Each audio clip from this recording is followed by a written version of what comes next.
Hey everybody, it's Christmas Eve and I finally took off my headscarf. Woohoo points. But yeah, for the past 2 weeks, I've been technically off work.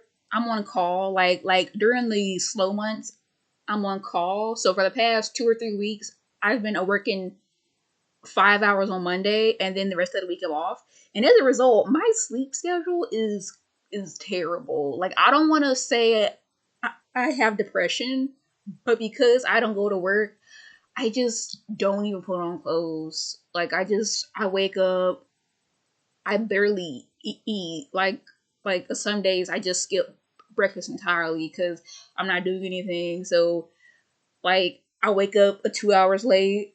I don't eat until lunch. It's terrible. It's super unhealthy. Anyway, Christmas Eve. Tomorrow is gonna be Christmas Day, and I am gonna go see my grandmother. Me and my mom and my sister we're gonna go visit my grandmother. We saw her last month for Thanksgiving, but this time is different. This time there's food and presents. Ooh. But yeah, I'm like I'm an introvert, so like the holidays don't really do it for me. Like being forced to talk around people and make conversation, I'm terrible at it. Like, hello, I have a speech impediment. But also, like, Christmas and Thanksgiving aren't as fun as they used to be. I mean, like when you're a kid, there's a lot that goes into the holidays. You know, there's presents, there's Christmas trees. Speaking of trees, we haven't put up our tree since 2017 or 2018. We just don't bother anymore because we don't have Christmas at our house. A full disclosure, my family is poor, so whenever we have Christmas, we just go to other folks' houses and we open the presents there and have food there. Anyway, um, but yeah, when I was little, my mom would go through the effort of putting up a tree and putting on the ornaments and the lights, and it was great. And she would put like at least two presents under it for each of us. Me and my sister are twins, so two of two of everything growing up. So we would have at least four presents under that tree. But now, no tree, no presents. I don't even watch the Peanuts specials anymore, and I freaking love the Peanuts specials. Like back in grade school, during the 2 days before a Christmas break, like we wouldn't do any real schoolwork, like we watched Polar Express and had hot chocolate and little cakes and candies. It was great, but now that I'm an adult and I realize that stuff costs money and I have to buy it, I don't bother. I really don't bother. And so Christmas is kind of is kind of depressing now. Like no tree, no presents, no food. I just wake up and it's another day.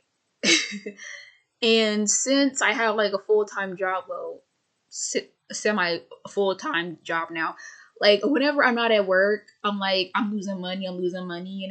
Like I'm not okay. It's just my Protestant work ethic telling me that if I'm not constantly working, then I am wasting space, but I'm not, okay? I am relaxing. I am trying to rest and recuperate and recover. It's okay to rest. I'm not lazy. I'm just taking the breaks my ancestors never got. Because I'm black and slavery anyway. But yeah, that's what I'm going to do tomorrow. And for today, I didn't really do much. I went out to get the mail. I said hi to the cats. I said hi to the dog. I cleaned out my car a little bit, just a little bit. Like, does anybody else keep a plastic bag in the car for like trash and stuff? I keep one in the car for trash and stuff. Anyway, I finally went to empty it, and it just had a receipts and napkins in it. Like, I don't put my fast food trash in it. It's too small for that. I just use it for the small litter, so there isn't a foot of receipts on my floor.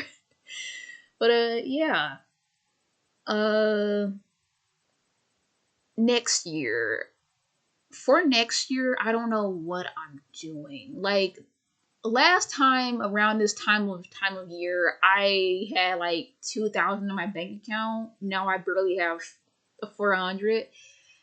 I'm like, what the fuck happened? But last year I bought a new car because my old car kept stalling at stoplights. Like I would like instead of putting pressure on the gas, I would try to coast through a green light, and whenever I coasted, my car would shift into a neutral. So like I'm going through a busy intersection, I coast right, my car slides into neutral. So I gotta slam on my brakes, turn on the car, hit drive, and all of that takes like 30 seconds. And if traffic is heavy, there's gonna be two cars behind me going, "What the heck are you doing?" I almost had like a fender bender, you know. So I said, you know what, this is dangerous, and it's it's like at best it's annoying, and at worst this could kill me if the wrong person gets behind me and like T-bones me or whatever. So anyway, I bought a new car last year, and the sales tax was 1,700. Yeah, I had to beg, borrow, and almost steal to pay for that daggum thing. But hey, I have a new car and it's running well and it's great. It's good. Everything is kosher. And I managed to publish a one more book this year. Some of you might have seen it or not. It's called the A Sixth A Daughter in the First Son. Um, oh gosh dang it. I guess it's a steampunk book, but it's also fantasy, but it's also like an adventure story.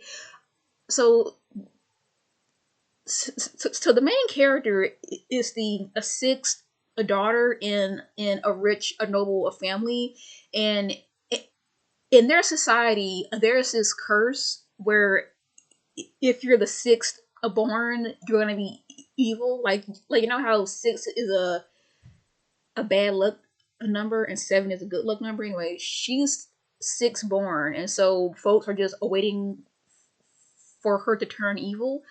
And she meets this other guy, and he's the first son of another noble family, but his family is poor. Plus, he's handicapped, and I was playing with the evil evil a cripple a trope there. So like folks think he's evil, folks think she's evil, and so they learn about this hidden a treasure, and she's like, "Hey, let's go out and get it and prove to everyone that we're not evil." Basically, it's more complicated than that, but it's like 20 pages, 20 pages, like 10, 20,000 words. I don't know. I wrote it 2 years ago, and then I told myself it's terrible. I'm not publishing this, and then I spent like another a year just editing it and going back and forth like, oh, this is terrible, this is bad. And I heard the writing advice: kill your darlings. But all my stories are like my darlings, and if I killed them, nothing would get published. Like it would be a very short story or a very incoherent story because all the parts I love would have to be cut or whatever. Anyway, I like how it came out. Um, yeah, I like how it came out. Like when I first became a writer, I told myself I wanted to write stuff that I would want to read, that that a younger me would want to read. Cause growing up, I read a lot of books with like white main characters, and when the book had a black main character, it was a usually historical fiction about Jim Crow or civil rights or slavery. And I'm like, can we just have black folks in a fantasy settings? Where is that? I couldn't find it, so I said I'm gonna go to college. I'm gonna be a writer, and I'm gonna write about black people in fantasy settings. No slavery, no Jim Crow, pure escapism. It's just us doing magic and having magic adventures, and we're being the heroes of our own story. And I was like, yeah, okay. Like mainstream, I might not like it, but I like it. I like reading about black people having adventures, black women having adventures, being the stars of their own story, and not playing a second fiddle or being a token black best friend. I should have led with that. Oh well. Anyway, that's the thesis of this video. I'm a black writer. I write about black characters doing fantasy stuff. That's my niche. That's my niche. I like adventure. I like fantasy, and I like a little bit of a sci-fi, but I'm not really good at sci-fi because the first part of sci-fi is science. And back in high school, I didn't do very well in science. Like I love biology, but I hated physics. I could never understand physics, and chemistry was just a math. It was like algebra, and I didn't pass algebra. Okay, I failed that class, but my teacher was nice and he said, "Here's a D. I'm gonna I'm gonna just squeak you through. Don't come back to my class." And I'm like, "Thank you," because I'm not a stupid kid. It's just my brain doesn't do math very well. I loved English class. I love art. I love music class. I love creative classes. Like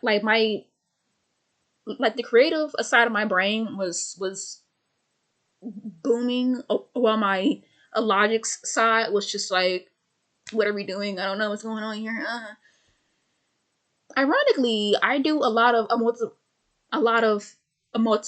multiplication at my current job, but I love to multiply. Okay, it's just numbers and numbers.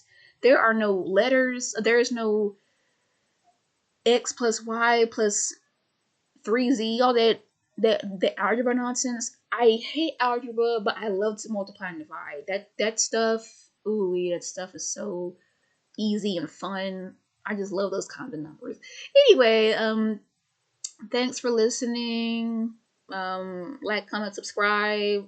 Uh, Probably don't do that.